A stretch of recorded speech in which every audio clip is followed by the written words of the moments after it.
pleading to mankind to not be concerned with social status and image so much, preferably not at all, but treat each other with dignity and respect and love.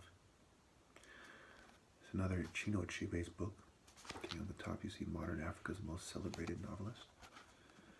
In Obi Okonkwo, we meet a hero whose foreign education has separated him from his African roots and made him part of a ruling elite whose corruption he finds repugnant.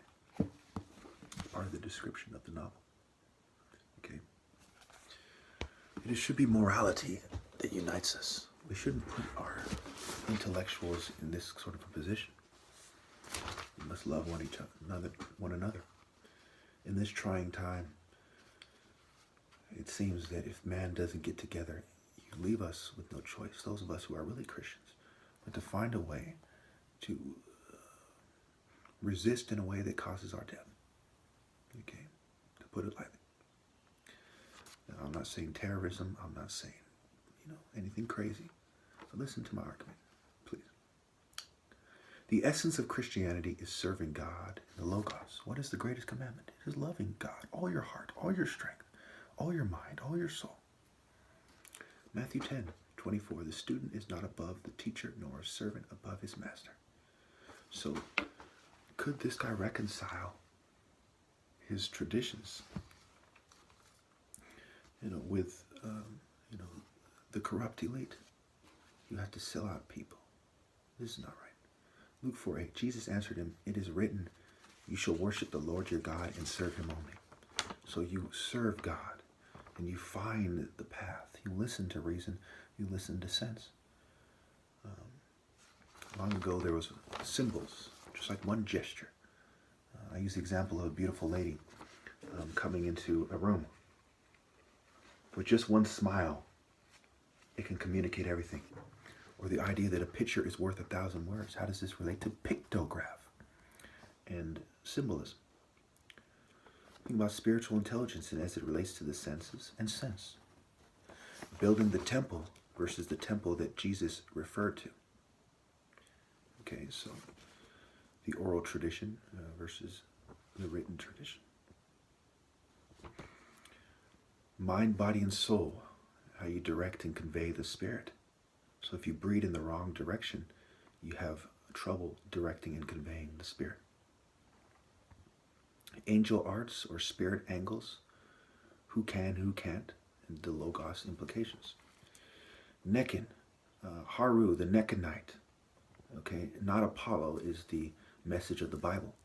It's also to not be concerned with race, if you read carefully and see what they're saying, but to be concerned with the spirit and the direction of a society, etc.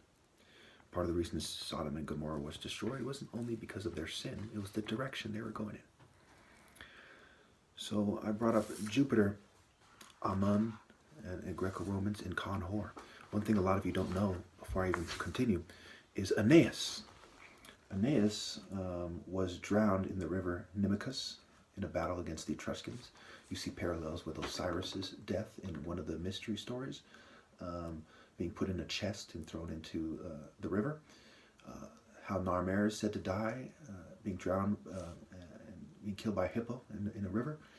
And Alexander the Great, and so on. So anyway, Aeneas, leaving Dido and Carthage behind, eventually landed at the mouth of the Tiber, and so on. So basically, Aeneas slept with the Queen of Carthage, which was in North Africa, which is symbolic of the person who started. He was said to be second king after Romulus, and he started the Roman mysteries. Okay, so he was influenced by the North African woman. Circe is a woman. Andromeda is also in the Greco-Roman mysteries. She's a woman. Okay, here we have Dido, where it talks about her love blossomed with Aeneas, and how she's the Queen of Carthage, and the little blue dot shows you the area, the blue dots.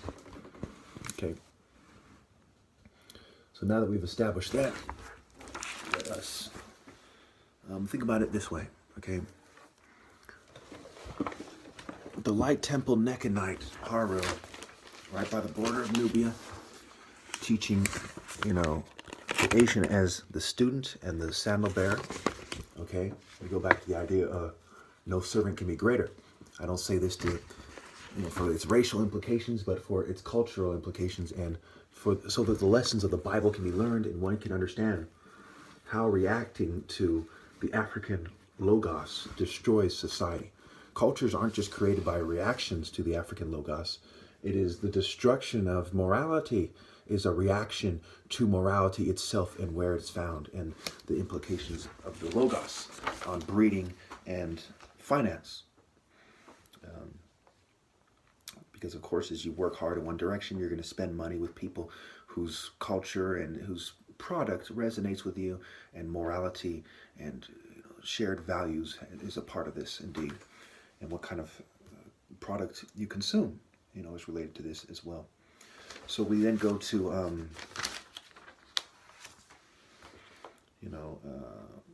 an example of Amun-Ra in his Asian depiction. He was the hidden one, the usurper, and so on. Amun-Ra is how he's referred to. And we talk about the difference between the E and the A. All right, so let's go back to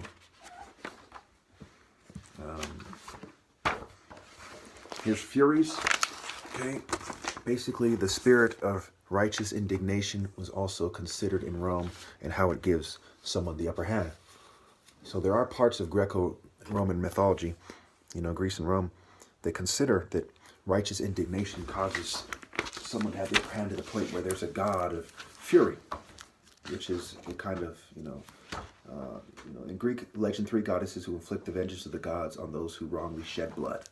Okay, so this is a form of righteous indignation. Here we go to Juno and Jupiter. Right? I went over this before. Look at Juno's Asiatic kind of look. Hungary is kind of on the way to Asia, Middle Asia, in the Roman Empire. And Jupiter, okay, over here we see Jupiter Amen referred to. So Jupiter Amen, Amun-Ra, it is the usurping of Ra as the order. Everyone who's even looked into Egypt a little bit knows about Ra and the sun cults and the order. Okay, so who were the allies of the Jews? I've gone over this before. Exodus 1, 10. Come, we must deal shrewdly with them, or they will become even more numerous. If war breaks out, we'll join our enemies, fight against us, and leave the country. And who are the enemies of Pharaoh at the time? It is the Sun Temple, right? They're talking about building Ramses at the time, and Ramses, Seti. We make this connection. Okay. So they put the slave masters over them to oppress them with forced labor, and they built Pithom and Ramses as store cities for Pharaoh. Okay, so they're worried about the enemies of the Temple of Set. And of course, that goes back to the Hyksos, whose favorite deity was Set. They were the foreign invaders, and Amen learned under them. So Amen was kind of a black and white deity. He absorbed, he usurped the good and evil deities in Egypt, and he trained his martial arts under the Hyksos, who worshipped Set, who Set resonated with them the most. And that has to do with their character and their belief system and their shared cultural values. So as we move on, basically, so Nekin trained the Asians as Haru, and then eventually, the Hyksos and the Romans with their violence and sexual, lust and sex and greed, would train, the Temple of Amen and the other Asians in the other half of the Yin Yang. And so when you look at the Hagakure, okay, it's written in red. You have black symbols on white background, and you have, he talks about the warrior spirit, the pursuit of truth, okay, and this guy's father's name was Jin Yumun, okay, his father was Jin Yumun. I guess you'll have to look it up yourself. I'm running out of time. Basically, his father's name starts with Jin, Yin and Yang, the J and the Y interchangeable, right, Ya, Ja, and so on. So moving on, Luke 17:3 says rebuke and vengeance, right? It talks about the vengeance of the Lord subtly, to rebuke the sinners, and if they repent, forgive them. Okay, so protecting the body or the soul. So Apollo was more concerned with protecting the body of those who conform to his culture, whereas Haru was more concerned with protecting the spirit of righteousness, which may include protecting the righteous. And, logically it did. So, one example of an Afro-Asiatic language is Hausa, which exists in northern Nigeria, which shows you a migration before cars and planes to, like the 1600s or so, to, well, actually, no, that was the Fulani. This was actually, the Hausas were there already. Anyway.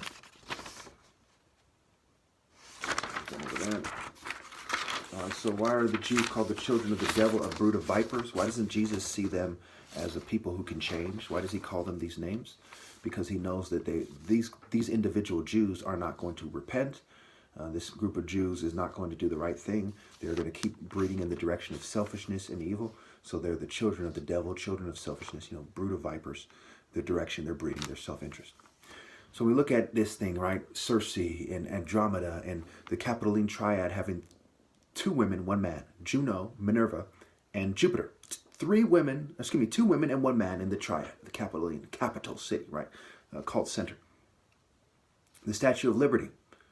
Mystery Babylon, Circe, entertainers having the gender-neutral stance, Greek culture, Sophia being the name of wisdom, the Sphinx having a woman's head, and so on. Nahum 3:13 talks about your soldiers are women when they're talking to Nineveh.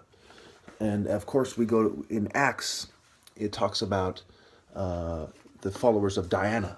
In fact, that's even mentioned in this book, ironically. The followers of Diana are screaming at Paul. Okay, so it is established that Greek mysteries are incompatible. These Greek mystery perspectives are incompatible with Christianity. But the Jews, and Jesus saying he's bringing a sword, shows definitively that this thing is compatible with African Light Temple martial arts, right? There is nothing about following Haru that contradicts the Bible. In fact, all we know is he's a God of love and protection, and because he's Isis' son, Isis and Osiris. He values his father over brute force and vengeance. He is strategy, speed, and physical contact, not brute force like Set. He defeats Set, outsmarting him with righteous indignation. We know these certain characteristics of Haru. To define Haru, one needs to explore these ideas, and one very effective way to explore these ideas is using the Bible. So it is not incompatible. It is like the foundation of the Bible and the potential allies of the Jews when they were right with God, rolling with Joseph, and so on.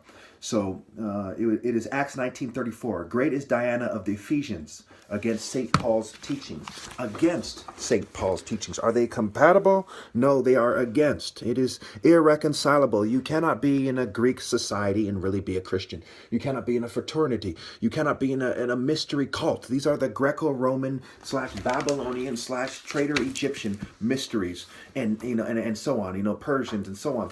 These are not compatible with God. So as we go on, we see Ares was not in harmony. He had a child named Harmony after Aphrodite. So another difference we see between the Greco-Roman kind of idea of war, Greek heavy, is Ares not being in harmony until he has a child named Harmony. So he's still not in harmony, but love created this harmony. Okay? And Apollo is not in harmony. He's just working with the people who raped the Sabines, as Ares is, and so on, who is Mars. Mars' equivalent. So magic and psychology were developed in a harmonic society for people who were in the spirit of evil to come to terms with not being in harmony, including the implications on trade and money and social status. Okay, it's important to note. So when we talk about con arts celebrated in Hollywood, the con, right? Get cards, the card movies, I forgot their names. There's different movies about gamblers that are celebrated, casino and so on. And then magic tricks, Houdini and so on, the sorcerers, Gandalf the Grey and so on. All this stuff was invented by people who weren't in harmony, and they were mad at the martial arts order and for the purpose of mind control.